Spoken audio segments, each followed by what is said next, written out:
నమస్తే. వరుసపెట్టి సినిమాలు రిలీజ్ అయిపోతూ ఉన్నాయి. సో, ఒకదాన్ని మించి ఒకటి తలపిస్తూ ఉన్నాయి కథలు గూడాను. సో, ఒక్కొక్కరు ఒక్కొక్క దానికి అట్రాక్ట్ అవుతూ ఉన్నారు.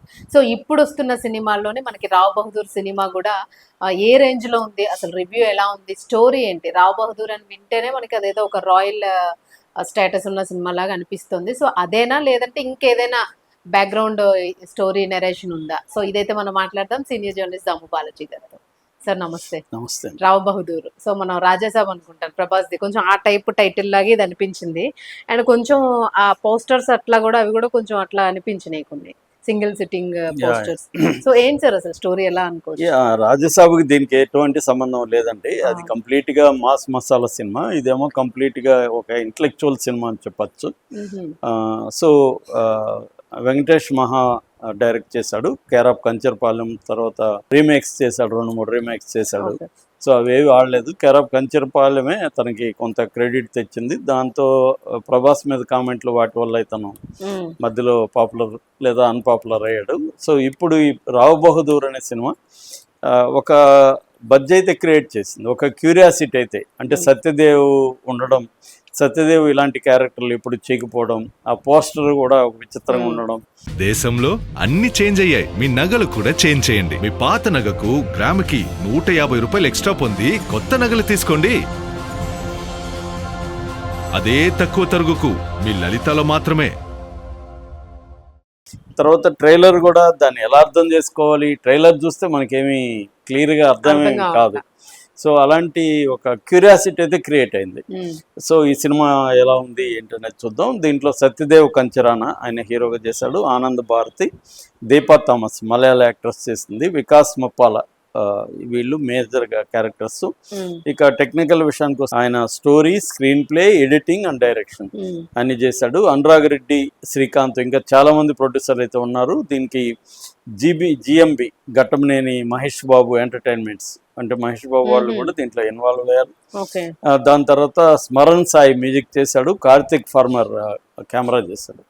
సో, ఇది కొత్తగా ఎక్కువగా చెప్పుకోవడానికి లేదు మనకి. అంటే కొన్ని హాలీవుడ్ సినిమాలు ఉన్నాయి. ఫాదర్ అన్న ఒక సినిమా ఉంటుంది. దాని తర్వాత షట్టర్ ఐలాండ్ మార్టిన్ స్కార్సెసే చేసిన సినిమా ఉంది. అలాంటి కొన్ని సినిమాలు గుర్తొస్తాయి అనమాట. ఇది బేసిక్గా ఏంటంటే the story happens in the mind of A character. Okay. అది థీమ్ అనమాట బేసిక్గా.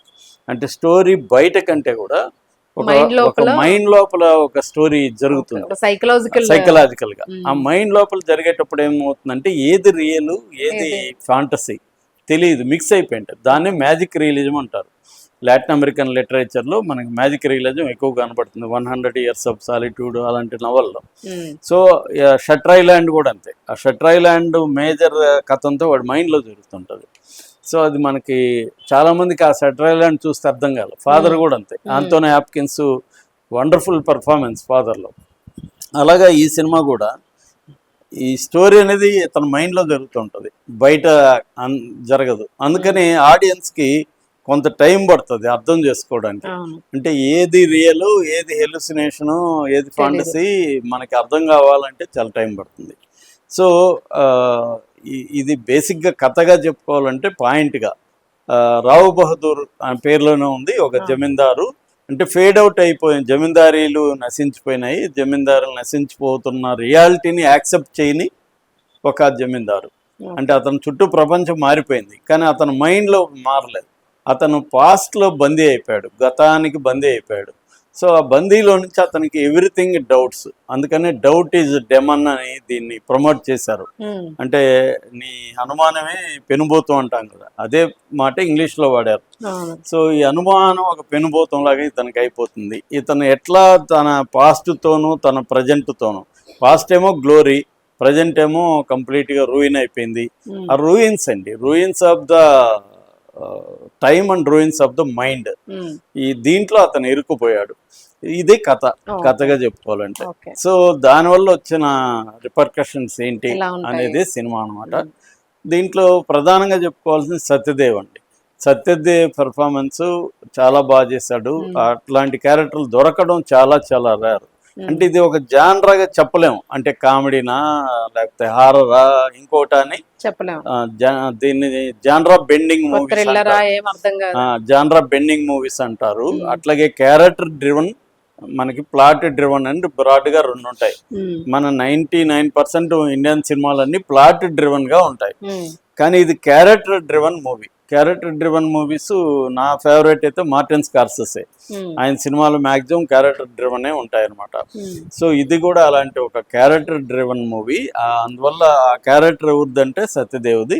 ఈ ఫేడింగ్ జమీందారీలో ఉండే ఒక రియాలిటీని యాక్సెప్ట్ చేయలేని ఒక పాత్రలో ఇతను చేశాడు. ఇతను చాలా వేరియేషన్స్ చాలా ఉన్నాయన్నమాట. అంటే గెటప్స్ వేరియేషన్స్ చాలా ఉన్నాయి, అన్ని ఎవరికి రావు మామూలుగా. సో చాలా చోట్ల కోపం ఉంటుంది, ఆవేదన ఉంటుంది, పెయిన్ ఉంటుంది, ఒక్కొక్కసారి బ్లాంక్గా ఉంటుంది, ఏమి అర్థం కాని స్థితి ఉంటుంది. అవన్నీ హావభావాలు పలికించాలి. సో అవి మ్యాక్సిమం బాగా చేశాడు సత్యదేవ్. సత్యదేవ్కి అయితే ఈ సినిమాతో మంచి పేరు వస్తుంది. అలాగే డైరెక్టర్ కూడా తెలుగులో ఇలాంటి సినిమా రాలేదని నాకు తెలిసి ఇప్పటి వరకు. అలాగే ఒక డిఫరెంట్ మూవీని అటెంప్ట్ చేశాడు.